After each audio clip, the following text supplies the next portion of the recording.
హల్లెలూయా విషయంలో కూడా నీ గుండె చప్పుడు మేము వినగలగాలి ప్రభా.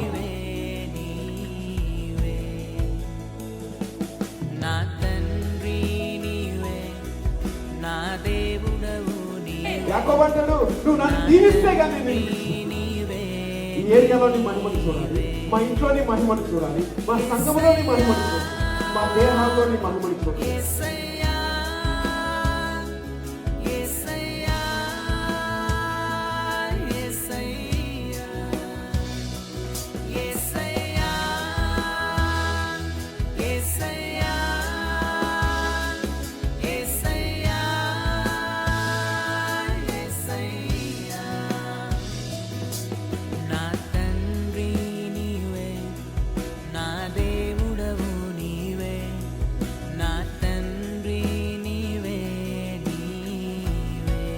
మా మధ్యలో మీరు సంచరిస్తున్న విధానమును బట్టి వందనాలు తెలుస్తున్నాం. దేవానికి వందనాలు.